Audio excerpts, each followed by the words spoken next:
Bismillahirrahmanirrahim. Assalamualaikum warahmatullahi wabarakatuh. Halo anak-anakku, anak kelas dasar. Bagaimana kabarnya hari ini? Mudah-mudahan kita semua dalam keadaan sehat dan tetap semangat. Bertemu lagi dengan Pak Ali. Hari ini kita akan belajar tematik. Pada tema keempat, subtema keempat, pembelajaran ketiga dan keempat. Sebelum memulai pembelajaran, kita berdoa terlebih dahulu. Berdoa dimulai. Bismillahirrahmanirrahim. Rabbi zidni ilman warzuqni fahman. Amin. Hari ini kita akan belajar tentang bangun ruang, menentukan dan mengurutkan bangun ruang berdasarkan banyak rusuk, sisi, dan titik sudutnya. Menjaga kebersihan dan juga menjaga kerukunan dengan tetangga. Coba perhatikan gambar berikut ini. Masihkah kalian ingat nama-nama bangun ruang tersebut? Di situ ada kubus, ada balok, ada limas, dan juga ada prisma. Setiap bangun ruang tersebut memiliki sisi, rusuk, dan titik sudut.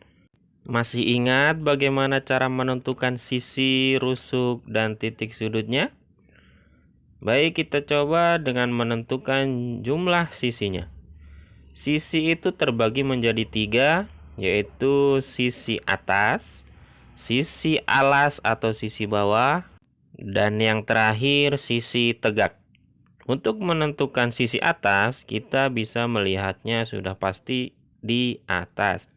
Kemudian untuk sisi alas atau di bawah, sudah pasti ada di bawah. Nah, untuk menentukan sisi tegaknya, kita bisa melihat dari sisi depan dan sisi belakang, kemudian sisi kanan dan sisi kiri. Nah, untuk menentukan rusuknya juga sama. Kita bisa melihat dari rusuk atas, rusuk alas, dan rusuk tegaknya. Kemudian untuk menentukan titik sudut, kita bisa melihat bagian pojoknya. Jadi udah ketahuan ya, pojok-pojoknya itu merupakan titik sudut. Perhatikan contoh berikut. Coba kita hitung dengan bangun ruang kubus ya. Kita hitung sisinya. Sisi atas berarti ada 1, kemudian sisi bawah ada 1, berarti sudah ada 2. Kemudian kita hitung sisi tegaknya. Kita mulai dari depan 1, belakang 1, berarti sudah ada 4. Kemudian sisi samping kanan dan samping kiri ada 2, kita jumlahkan lagi menjadi 6. Jadi sisi pada kubus itu ada 6. Lalu kita hitung bagian rusuknya ya.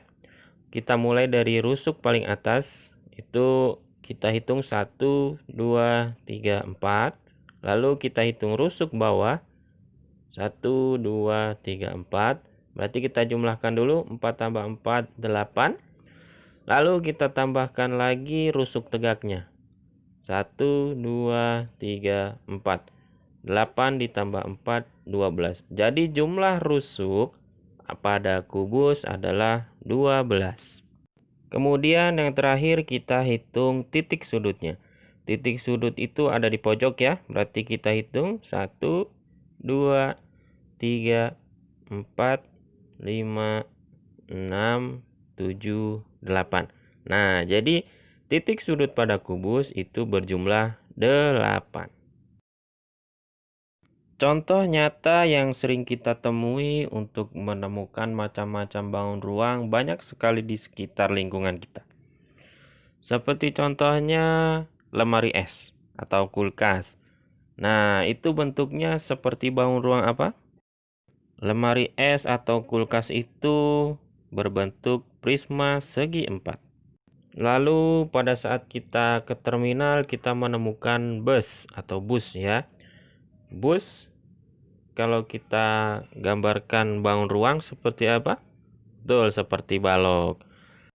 Nah, pada saat di terminal, ayah mengajak Ayu untuk pergi ke rumah paman.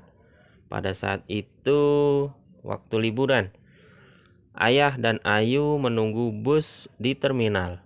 Bus akan datang setiap 1 jam sekali.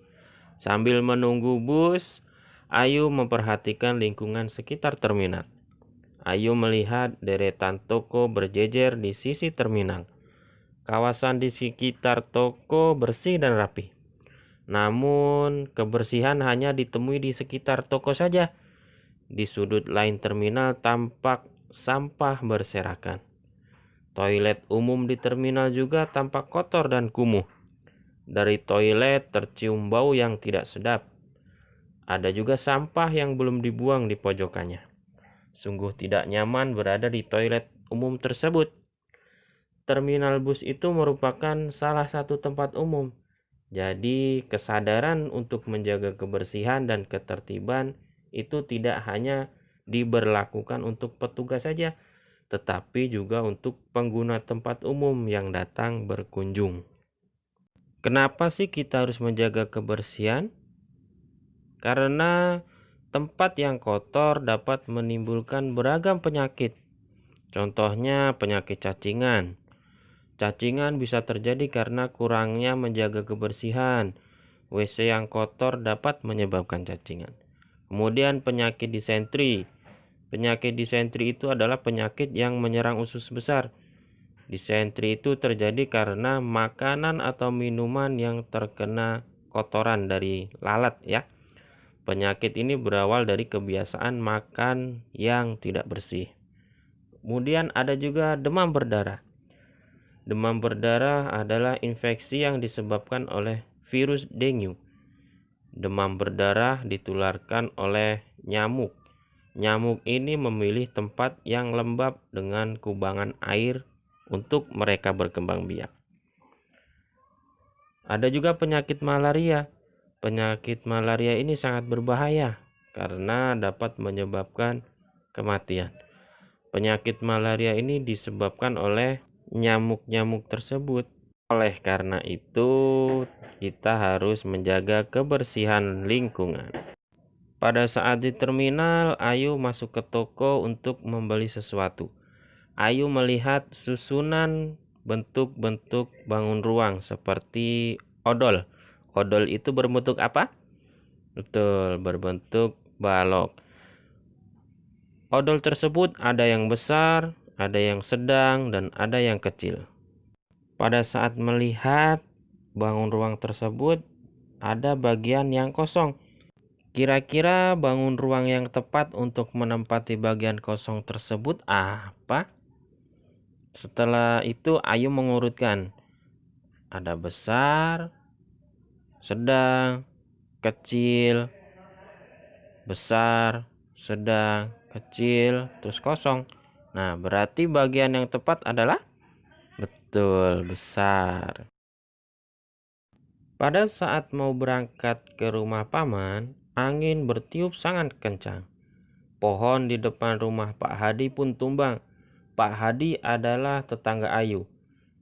Nah, pohon menimpa pagar rumah Pak Hadi. Daun dan rantingnya menyumbat selokan dan jalanan. Tetangga Pak Hadi berdatangan, mereka membawa berbagai peralatan. Ayah Ayu pun ikut membantu mereka bekerja sama untuk menyingkirkan pohon, juga membersihkan daun dan ranting yang berserakan. Bekerja sama dalam lingkungan rumah tidak hanya membersihkan lingkungan saja, tetapi juga saat ada tetangga yang tertimpa musibah. Bekerja sama dapat mewujudkan persatuan antar warga. Kita harus menjaga kerukunan dengan tetangga. Perselisihan dan pertengkaran itu harus dihindari. Biasakan saling tolong-menolong dengan tetangga. Jika ada tetangga yang kesusahan, maka kita harus menolongnya. Membantu tetangga termasuk sikap yang terpuji. Membantu tetangga juga merupakan sikap yang mencerminkan persatuan dan kebersamaan. Adapun manfaat hidup bersatu dengan tetangga itu yang pertama dapat memperluas pergaulan. Hidup menjadi lebih tenang, lingkungan menjadi aman, menghargai perbedaan masing-masing, saling mendukung antar tetangga, mengamalkan nilai-nilai Pancasila. Demikianlah video pembelajaran hari ini, semoga mudah dimengerti dan mudah dipahami. Bapak harap kalian mampu mengurutkan dan menentukan bangun ruang berdasarkan jumlah sisi, jumlah rusuk, dan titik sudutnya, serta mampu hidup bersih dan rukun dengan tetangga.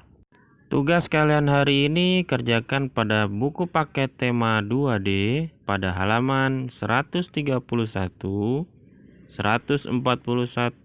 dan 143.